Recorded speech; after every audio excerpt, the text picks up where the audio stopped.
When you think of American history, perhaps the first images that come to mind are battlefields, great presidents, or the Declaration of Independence. But there is another story, quieter yet just as monumental, written into the very bridges of this nation. Bridges do more than connect two shores. They connect the past to the present, dreams to reality, and generations before us to the ones still to come.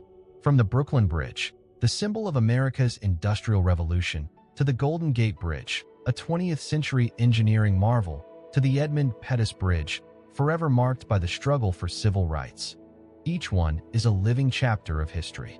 And today, our journey will take you across 5 iconic bridges, each telling its own story of freedom, innovation, and the resilience of the American spirit.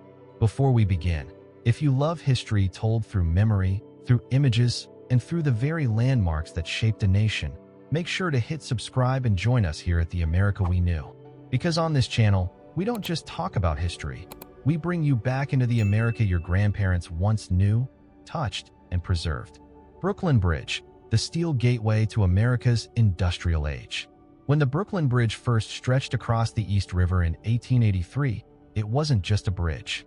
It was a declaration, a bold promise that America was stepping into a new age of steel, ambition, and unstoppable progress. This was the first steel wire suspension bridge in the world, an engineering marvel unlike anything people had seen before. At the time, many doubted it could even stand.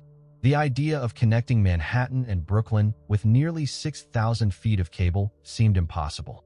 But for a young nation in the middle of the Industrial Revolution, impossibility was simply another challenge to overcome.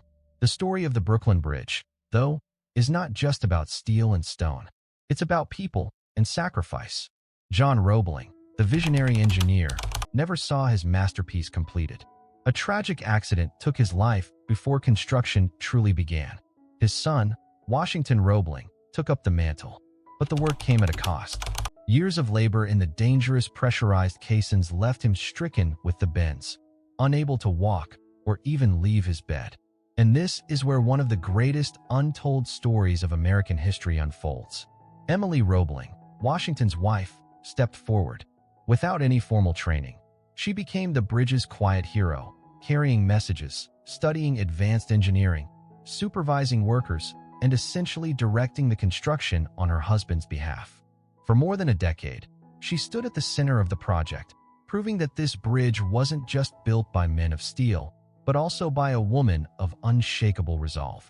When it finally opened in May of 1883, the Brooklyn Bridge was more than a shortcut across the East River. It was a symbol of New York City itself, a city of immigrants, dreamers, and risk-takers. A city that believed in the future. Even today, walking across those towering Gothic arches, you're not just crossing a river. You're crossing into a living monument of American ingenuity, resilience, and the unbreakable will to turn vision into reality. George Washington Bridge, a monument to modern movement. If the Brooklyn Bridge announced the dawn of America's industrial age, the George Washington Bridge marked the arrival of something new, the era of modern transportation. When it opened in 1931, this massive double-deck suspension bridge stretched boldly across the Hudson River, linking New Jersey to Manhattan. At the time, it held a world record, the longest main span of any suspension bridge on Earth. More than 3,500 feet of steel hanging between its towers, carrying cars, trucks, buses, and dreams into the heart of New York City. The George Washington Bridge was different from the ornate bridges before it. Where the Brooklyn Bridge showed off Gothic arches and decorative stonework, the George Washington was raw steel, clean lines, and unapologetic functionality. Architect Cass Gilbert had originally planned to encase the towers in granite, but the Great Depression stripped away the budget. What remained was a pure steel skeleton, exposed and honest. And in its simplicity, people began to see a new kind of beauty, the beauty of strength and utility. But the real story lies in its opening day.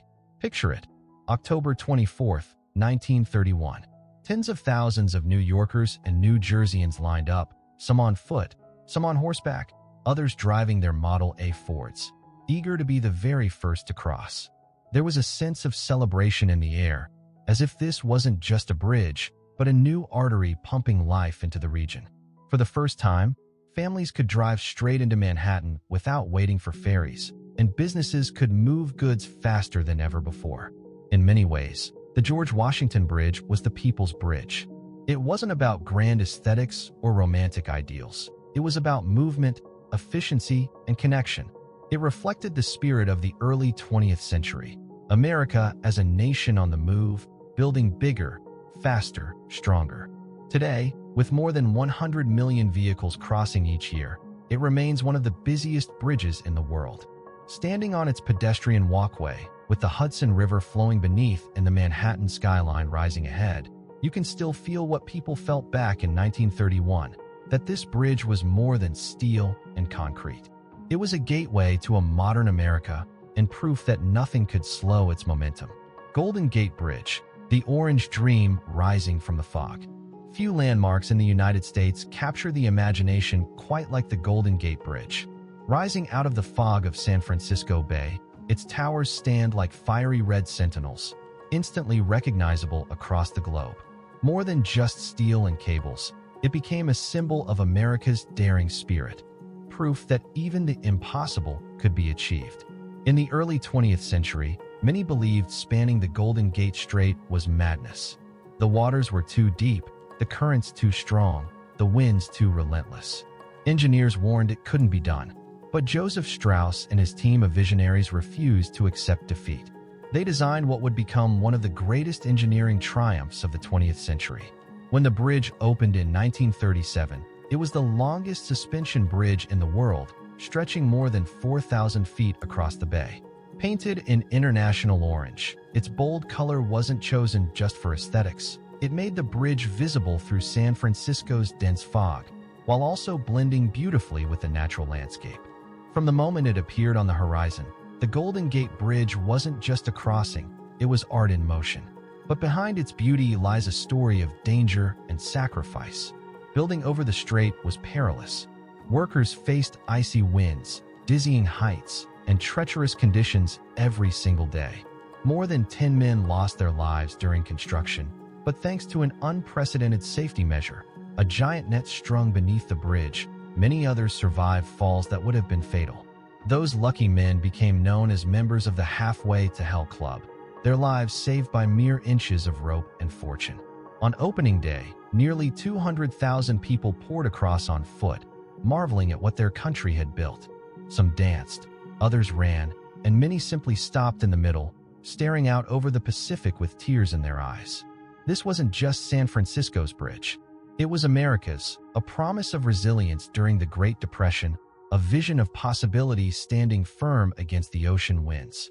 Even today, when you drive across its span or catch that first glimpse of orange towers rising out of the mist, you're reminded of what it represents.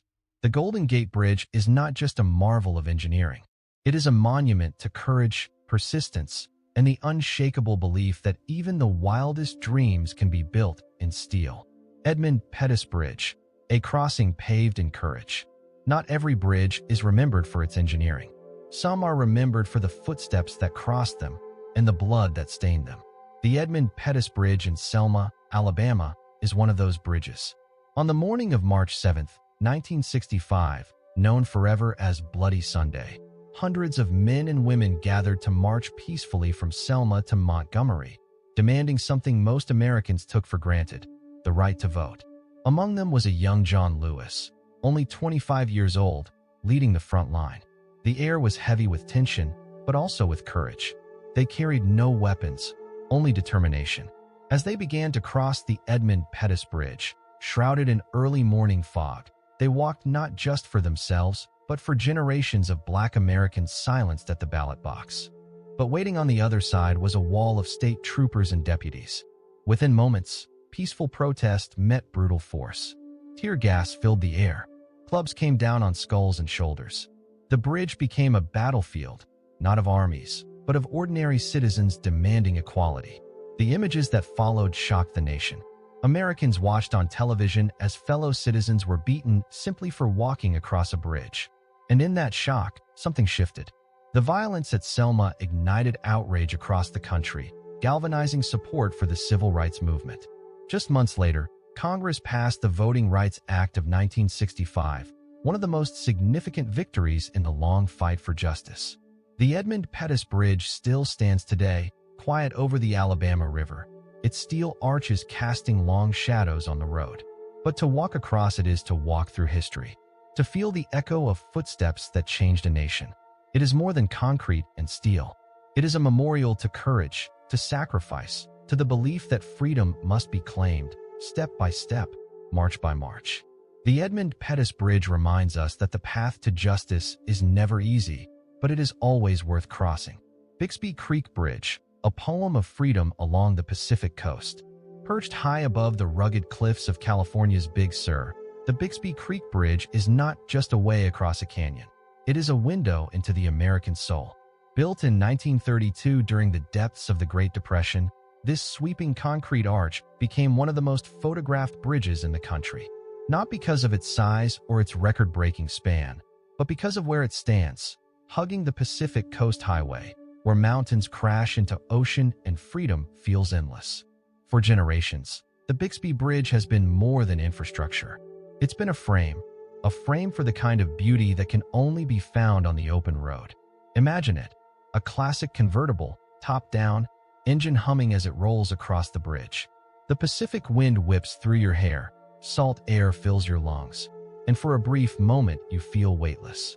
This is the spirit of the American road trip, a journey not just of miles, but of meaning. The Bixby Creek Bridge reminds us that some structures are not only built for utility, they are built for memory, for photographs, for postcards, for moments that stay etched in your mind long after the journey is over. And so, as we step back and look at these bridges together, Brooklyn, George Washington, Golden Gate, Edmund Pettus, and Bixby Creek, we see that each one tells a story. They don't just connect two shores. They connect eras. They connect ambition to achievement, struggle to triumph, and dreams to reality. So here's the question for you. If you had the chance, which of these bridges would you set foot on first? Share your thoughts in the comments below, and if this journey moved you, don't keep it to yourself. Subscribe to The America We Knew, where we bring history to life through the landmarks and symbols that shaped a nation. Because these bridges, like the country itself, are more than steel and stone. They are stories, waiting to be remembered.